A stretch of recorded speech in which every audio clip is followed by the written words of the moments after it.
નમસ્કાર દર્શક મિત્રો, આપ જોઈ રહ્યા છો સનસનીખેજ ન્યૂઝ। વડોદરા શહેરના છાણી રોડ પર આવેલા કિરણ મોટર્સ લિમિટેડ અર્ટિકા કાર લેવા ગયેલા ને કડવો અનુભવ થયો। ગાડીના ડાઉન પેમેન્ટ પેટે 6 લાખની ડુપ્લિકેટ પાવતી આપીને છેતરપિંડી કરી હતી। વડોદરા શહેરના ફરિયાદી ફૂલસિંહ શ્યામલાલે છાણી રોડ પર આવેલી કિરણ મોટર્સ લિમિટેડના કર્મચારી દિવ્ય સતીશ સાધુ મારુતિની અર્ટિકા ગાડી લેવા માટે ડાઉન પેમેન્ટ રૂપિયા 6 ટુકડે કરીને અમુક ઓનલાઈન અને અમુક કેશ ભર્યા હતા। જ્યારે ગાડીની ડિલિવરી લેવા ફરિયાદી પહોંચ્યા હોય મેનેજરને પૂછતા તમારું ડાઉન પેમેન્ટ થયું નથી, તેથી મેનેજરે બોલાવી કર્મચારીની પૂછપરછ કરતા તેમણે કર્મચારીને ચેક આપ્યો હતો, પરંતુ તે ચેક રિટર્ન થતા અંગેની છેતરપિંડી થવાનું, જેથી ફરિયાદીએ છેતરપિંડીની ફરિયાદ પોલીસ કમિશનરને અરજી આપી હતી અને માંગણી કરી હતી કે ખોટીને બનાવટી રિસિપ્ટ આપી અમુક ફરિયાદી પાસેથી માતબર રકમ પડાવી લઈ વિશ્વાસઘાત અને છેતરપિંડી કર્યા બદલ કાયદેસરની કાર્યવાહી, છેતરપિંડી કરનારી સામે વિરુદ્ધ કાર્યવાહી કરવાની માંગ ફરિયાદીએ કરી અને પોતાની પ્રતિક્રિયા આપતા જણાવ્યું હતું। हम लोग गाड़ी लेने आए हुए थे। जैसे हम लोग 2-3 जन थे, गाड़ी लेने आए हुए थे, इन्हें देखने आए हुए थे। जैसे हम कौन सा जगह पे? ये मारुति की सुजुकी का शोरूम है किरण मोटर नवायार, यहाँ पे हम लोग आए हुए थे। हम लोग जैसे ही जाते हैं तो वहाँ पे हमने देखा कि 3-4 लोग खड़े हुए थे। वहाँ पे मैनेजर साहब थे, ने 2-3 वर्कर थे, वहाँ के स्टाफ मैनेजर थे, बरोबर।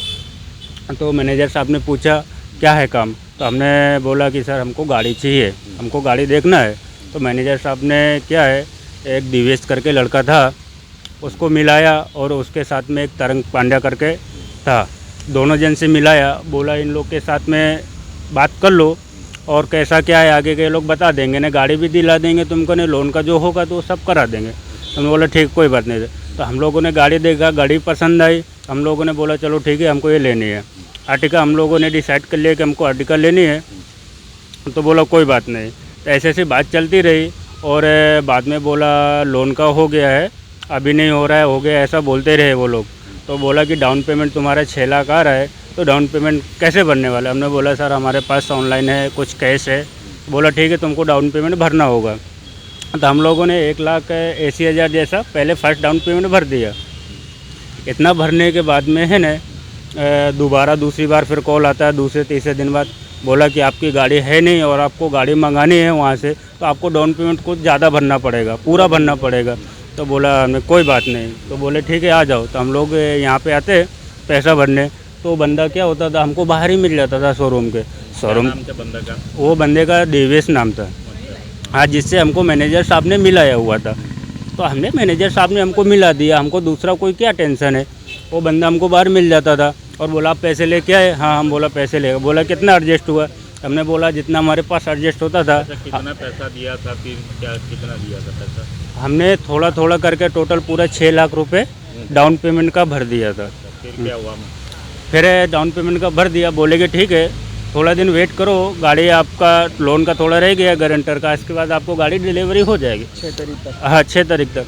तो बोला हमने कोई बात नहीं, वेट कर लेते हैं। हम वेट किए ना, 6 तारीख को हम लोग 6 के पहले 1-2 दिन पहले हम लोग यहाँ पे आते हैं। हमने पूछा सर हमारी गाड़ी का क्या हुआ? तो वो बंदा क्या है शोरूम पे नहीं था, तो हमने उसको फ़ोन किया तो हमको बाहर मिलने आया। हाँ, तो वो ठीक से जवाब नहीं दे रहा था। तो हमको ऐसा लगता है कि इससे अभी बात बनेगी नहीं। हमने जिससे मैनेजर साहब से मिले हुए थे, हम उससे जाकर तो बात कर लेते कि सर हमारा गाड़ी का क्या हुआ, हमको अभी तक हमारी गाड़ी क्यों नहीं मिल पा रही है, क्योंकि हमको थोड़ा थोड़ा करके पूरा मामला क्या, जब आपको गाड़ी नहीं मिली, पैसा नहीं है, तो किस तरह का आपके साथ छेतरपिंडी किया? तो हम लोगों ने पावती कैसे दी थी?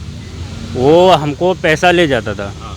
कभी यहाँ पे भी देते थे, शोरूम के बाहर देते थे, कभी कभार हमको लारी में होते थे। रिसीप्ट कैसा दिया था? वो हमको जैसे पैसा लिया वो हमको बोलता था कि पैसा दे दो और शाम को आपको रिसीव मिल जाएगी। तो रिसीप्ट ओरिजिनल देता था? वो हमको पता नहीं था, फिर कैसे पता चला?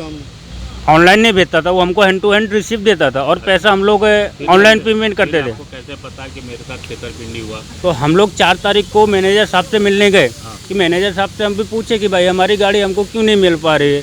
तो मैनेजर साहब को हमने रिसीविंग दिखाई कि सर हमारा पेमेंट तो पूरा जमा हो चुका है और हमको हमारी गाड़ी क्यों नहीं मिल पा रही है। तो मैनेजर साहब ने बोला तो आपका पेमेंट तो कोई शोरूम के अंदर आया हुआ ही नहीं। तो मैंने बोला सर ये तो मेरे पास रिसीविंग है, मैंने इसका पेमेंट जब पूरा कर दिया तो आप बोल रहे पेमेंट कहाँ गया? तो हम बोले हमारा सर पेमेंट गया कहाँ? तो मैनेजर साहब बोले तो फिर उस क्या किया? जब तो मैं आपको पता चला तो फिर क्या किया, आपको इसकी फरियाद तो मैनेजर साहब ने वो बंदे को बुलाया और उससे बात कराया। तो मैनेजर ने वो बंदे से पैसा रिटर्न करने के लिए वो पैसा उसके पास था, तो उसने उसको चेक दिलवाया और मैनेजर ने बोला ये आपको पैसा दे देगा। वो चेक दिलवाया, उसने हमने चेक डाला, ने चेक हो गया बाउंस, चेक बाउंस हो गया। इसके बाद दोबारा हम मैनेजर साहब से मिलने आए। हमने सब मैनेजर साहब हमारा चेक जो उन्होंने दिया था वो चेक बाउंस हो गया और उसमें पैसा नहीं है और हमारे खाते में नहीं आया, तो हमको क्या करना चाहिए। तो मैनेजर साहब ने बोला इसमें देखो हम कुछ नहीं कर सकते, और मैनेजर साहब ने भी बाद में हाथ उठा दिया। वो भी बोलते हैं कि हम क्या करें, फिर आपने क्या किया? हम क्या करें, हम राय देखते रहे। फ़ोन उठाता है, कभी बात करता है, कभी नहीं करता है, कभी बोलता है फ़ोन करता हो, कभी उठा लेता है, कभी। फिर फरियाद कहाँ पे की? पुलिस हम में की? हमने सीपी ऑफिस, कमिश्नर ऑफिस के यहाँ फरियाद की हुई है। क्या नाम है तेरा? मेरा नाम फूल सिंह कुशवाहा, पिता का नाम श्यामलाल है, यूपी का रहने वाला हूँ। मैं इधर रहता हूँ 12-13 साल से। तो मेरे को गाड़ी ज़रूरत थी, तो मैं गाड़ी लेने के लिए आया एजेंसी में। तो मैनेजर ने मिलाया दिवेश करके हमको, उसने मिलाया ना, तो बोला ये तुम्हारा सब जो भी काम है ये तुम्हारा पूरा कर देगा, ऑनलाइन से लेके सब कुछ, मतलब जो भी काम होता है ना गाड़ी का, ये बोला तुम्हारा पूरा कर देगा। ये तो हम लोग को उसने मिलाया, तो ऐसा हुआ। तो फिर उसके बाद हमको तो बोला डाउन पेमेंट तुमको 6 लाख भरना पड़ेगा आपको। तो 6 लाख भरना पड़ेगा, तो हमने 6 लाख में से पूरा उसको फिर थोड़ा थोड़ा करके भर दिया हम लोगों ने, ऐसा किया। तो कैसा दिया था? पावती उसने डुप्लीकेट हमको बना के देता रहा पावती, हमको मालूम नहीं पड़ा, हमको लगा असली है ओरिजिनल है, हमको नहीं मालूम पड़ा। तो फिर उसके बाद जब नंबर आया गाड़ी लेने का, तो हम लोग गए एजेंसी में अंदर, मैनेजर से पूछा कि सर हमारी गाड़ी का क्या हुआ। तो बोले कितना जमा किया था पेमेंट, मेरे को 6 लाख जमा किया था। तो बोले तुम्हारा जो पावती जो दिया था ना दिवेश करके उसने हमको, तो पावती उसको दिखाया ना मैनेजर को, तो वो बोला ये सब डुप्लीकेट है। तो फिर उसने फ़ोन करके बुलाया ना, तो उसको आया ना, हमको पैसा वापस करने के लिए बोला। तो उसने चेक हमको दिया, जो भी पैसा था 4 लाख 17,000 का ऐसा कुछ था चेक। तो वो दिया ना, बैंक में डाला ना, तो वो बाउंस से गया, चेक में खाते में पैसे नहीं थे। फिर क्या तो किया? हम तो कमिश्नर ऑफिस में जा रहे हैं, केस करने के लिए कर दिया है। और उसके बाद ये अब जो भी होगा तो अब कमिश्नर लोग क्या सब मांग लोग है आपको? पैसा मिलना चाहिए? पैसा मिले या फिर गाड़ी मिले, हमको दोनों हमारे साथ हो, उसके सामने किस तरह की कार्रवाई होनी चाहिए? कार्रवाई होनी चाहिए, उसके ऊपर अच्छे से होनी चाहिए। मेरा अकेले के लेके नहीं भगा, कई लोगों के साथ ऐसा उसने किया है। मुझे मेरा पैसा मिल जाए, नहीं तो मेरे को गाड़ी मिल जाए।